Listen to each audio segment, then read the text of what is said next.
ये जो बाहर गए ना, उनको जरा पूछें ये कच्छ तीबू क्या है। और ये डीएमके वाले, उनकी सरकार, उनके मुख्यमंत्री मुझे चिट्ठी लिखते हैं, मोदी जी कच्छ तीबू वापस ले आइए। तमिलनाडु से आगे श्रीलंका के पहले एक टापू किसने किसी दूसरे देश को दे दिया था? कौन था उस समय? श्रीमती इंदिरा गांधी के नेतृत्व में हुआ था। कच्चा तीबू द्वीप आजकल ट्रेंडिंग कीवर्ड बना हुआ है। प्रधानमंत्री मोदी समेत बीजेपी के कई नेता लगातार कांग्रेस पर हमलावर हैं कि उनकी सरकार के वक्त भारत की जमीन श्रीलंका को दे दी गई। कांग्रेस इस मुद्दे के जवाब में प्रधानमंत्री मोदी और केंद्र की भाजपा सरकार को बांग्लादेश डील की याद दिला रही है। मोटामाटी कांग्रेस का कहना यह है कि 2015 में केंद्र सरकार ने बांग्लादेश को जमीन क्यों दी। कच्चा तीबू द्वीप वाले मामले की चर्चा हम अपने शो तारीख में भी कर चुके हैं, उसका लिंक आपको डिस्क्रिप्शन बॉक्स में मिल जाएगा। बहरहाल आज हम बात करेंगे बांग्लादेश डील की, जिसकी बात कांग्रेस ने की है। आज आसान भाषा में समझेंगे कि बांग्लादेश वाला मुद्दा आखिर क्या है, क्या भारत ने अपनी जमीन बांग्लादेश को दी, अगर हाँ तो क्यों और कैसे। नमस्कार, मेरा नाम दिव्यांशी समराव है। आप देख रहे हैं हमारी खास सीरीज आसान भाषा में।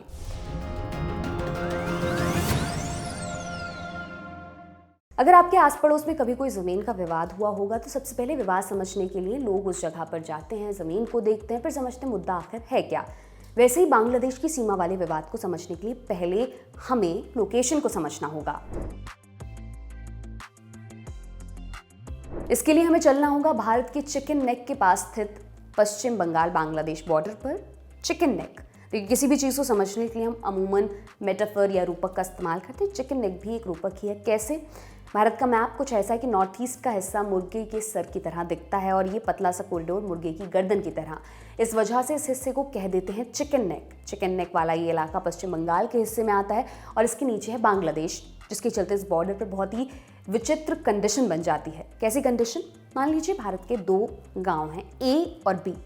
अब बी है तो भारत में, लेकिन बंटवारे के दौरान सीमा रेखा कुछ ऐसे बनी कि बी चारों तरफ से बांग्लादेश से घिरा हुआ है। स्क्रीन पर आप देखेंगे तो ये समझ आ जाएगा। ये ऐसा मामला है मानो समंदर के बीचों बीच एक आइलैंड हो। ये आइलैंड है तो भारत का, लेकिन इसकी 1 इंच ज़मीन भी भारत से जुड़ी नहीं है। तो अब अगर बी से किसी को ए तक जाना हो तो उसे समंदर में उतरना पड़ेगा, मतलब बी से ए तक पहुंचने के लिए बांग्लादेश से गुजरना पड़ेगा।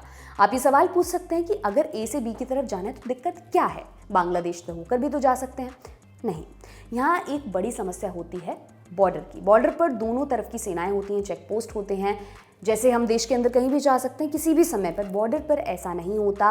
वहाँ इस पार से उस पार जाने का एक फिक्स्ड समय होता है। सबसे ज़्यादा डर होता है घुसपैठ का, यानी गैर कानूनी तरीके से कोई देश में घुस सकता है। ये दिक्कत सिर्फ एक गाँव भर की नहीं है।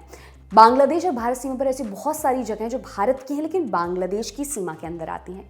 ऐसा ही कुछ दूसरी तरफ भी है। बांग्लादेश के कुछ हिस्से भारत की सीमा के अंदर हैं। ऐसी जगहों को कहा जाता है एनक्लेव्स। एनक्लेव्स की समस्या शुरू कहाँ से हुई? कहानी हुई कि आज़ादी से पहले रंगपुर रियासत के राजा और कूच बिहार रियासत के राजा के बीच चेस की बाजी लगती थी और ज़मीन के हिस्सों को उसमें दांव पर लगाया जाता था। इस वजह से कई छोटे छोटे हिस्से दोनों राज्यों के पार्ट्स बन गए। फिर आया आज़ादी का समय, रंगपुर का राज्य पाकिस्तान से मिल गया और कूच बिहार भारत से। लेकिन कूच बिहार के कुछ हिस्से ईस्ट पाकिस्तान और रंगपुर के कुछ हिस्से भारत में फंस गए। बंटवारे की जिम्मेदारी रेडक्लिफ को दी गई। इस बंटवारे को करते हुए रेडक्लिफ ने इन एनक्लेव्स पर ध्यान नहीं दिया, लिहाजा आज़ादी के बाद ये एनक्लेव्स परेशानी का बड़ा सबब बन गए। भारत और बांग्लादेश के बीच एनक्लेव्स की समस्या लंबे समय से चली आ रही है, लिहाजा समय समय पर इसको सुलझाने की कोशिशें भी हुई। इनको भी समझ लेते हैं। इस समस्या का एक ही इलाज था, जो बांग्लादेश की ज़मीन भारत की टेरिटरी के अंदर है वो भारत को दे दी जाए और भारत की जो ज़मीन बांग्लादेश की सीमा के अंदर है वो बांग्लादेश को दे दी जाए। 1958 में इसके लिए एक पहल हुई। तत्कालीन प्रधानमंत्री जवाहरलाल नेहरू और पाकिस्तान के प्रधानमंत्री फिरोज खान नून के बीच एक समझौता हुआ, जिसके तहत बेरूबारी यूनियन का आधा एरिया जो पश्चिम बंगाल का हिस्सा हुआ करता था उसे ईस्ट पाकिस्तान को दे दिया और ईस्ट पाकिस्तान के कुछ हिस्से भारत को मिले। अब ये मामला कोर्ट पहुंचा और सुप्रीम कोर्ट ने एक निर्णायक जजमेंट यहाँ दिया। कोर्ट ने कहा कि अगर भारत की ज़मीन का टुकड़ा किसी दूसरे देश को दिया जा रहा है तो उसके पहले संविधान में संशोधन करना ज़रूरी है। 1960 में भारत ने बेरुबारी यूनियन ईस्ट पाकिस्तान को भेंट कर दिया, लेकिन तब तक ईस्ट पाकिस्तान में सिविल डिस्टर्बेंस शुरू होने लगा था। इस वजह से पाकिस्तान के हिस्से से जो पहल होनी थी वो नहीं हो पाई। सिविल डिस्टर्बेंस, भारत पाकिस्तान 1971 का युद्ध, जिसके बाद जन्म हुआ बांग्लादेश का, क्योंकि बांग्लादेश एक नया मुल्क था और उसके बनने में भारत का योगदान था। इसलिए इंदिरा गांधी को उम्मीद थी कि इस समस्या का निपटारा आसानी से हो जाएगा। 1974 में फिर एक कोशिश की गई। इस बार जो समझौता हुआ उसे एक्सपर्ट से समझते हैं। ये 1974 में हिंदुस्तान और बांग्लादेश की सरकारों में एग्रीमेंट होता है जिसको लैंड बाउंड्री एग्रीमेंट कहते हैं।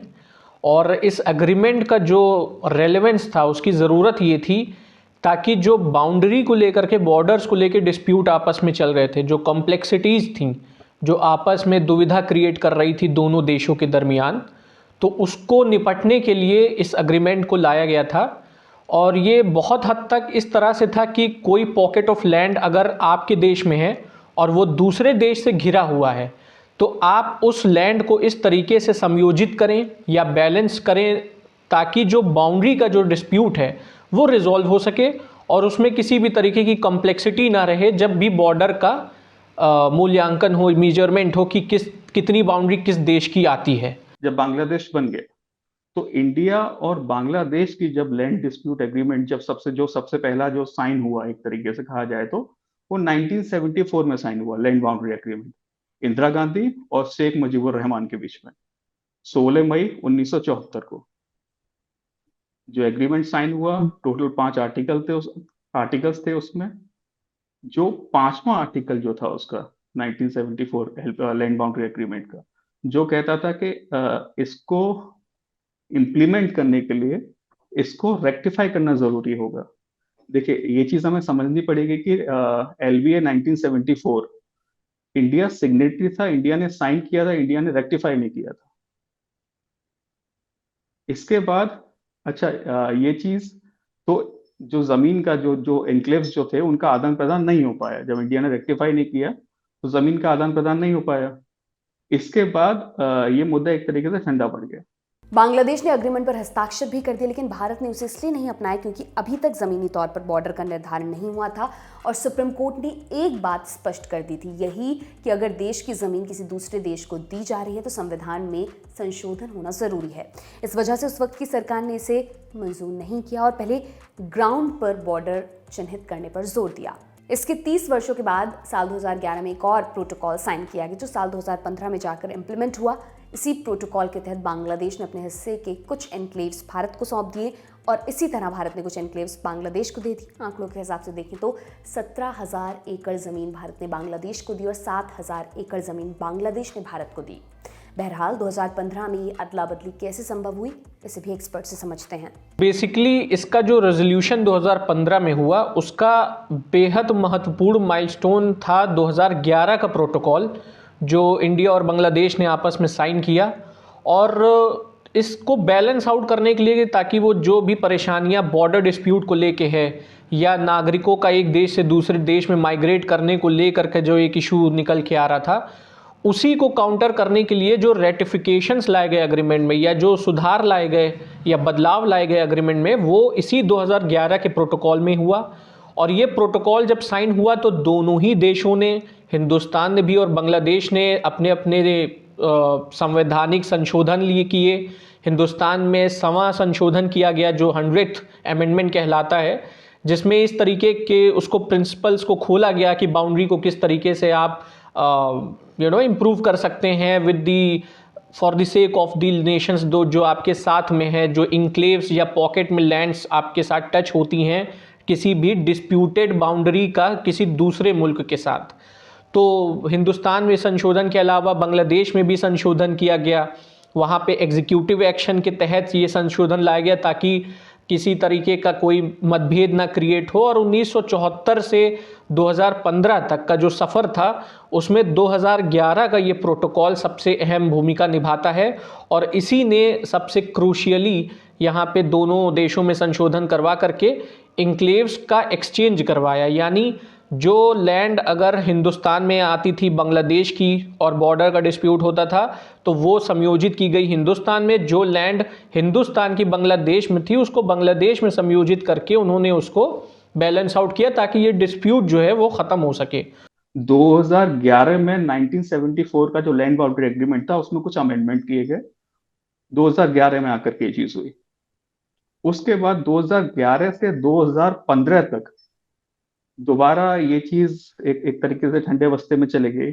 लेकिन इसके बीच में 2014 में जब सरकार आई, उसके बाद एक नई पहल की गई कि ये लैंड बाउंड्री एग्रीमेंट जो है इसको इम्प्लीमेंट किया जाए, रेक्टिफाई किस तरीके से किया जाए। तो जो ऑपोजिशन पार्टीज जो थी उनको साथ लाया गया, और साथ ला करके 2015 में इसको एक नए रूप से साइन करने के बाद इसको 100 कॉन्स्टिट्यूशनल अमेंडमेंट लाने के बाद इसको इम्प्लीमेंट किया गया, रेक्टिफाई किया गया एक तरीके से। इन सब तथ्यों से एक बात साफ होती है कि मोदी सरकार के साथ साथ नेहरू सरकार ने भी बांग्लादेश के साथ जमीन का एक्सचेंज किया। हालांकि भारत द्वारा दी गई जमीन ज्यादा है, लेकिन बिना युद्ध के अगर जमीन का मसला सुलझ जाए तो वो अच्छी पहल है। आज के लिए इतना ही। ये तमाम जानकारी आपके लिए लेकर आए थे हमारे साथी आकाश। देखते रहिए दी लल्लन टॉप। बहुत बहुत शुक्रिया।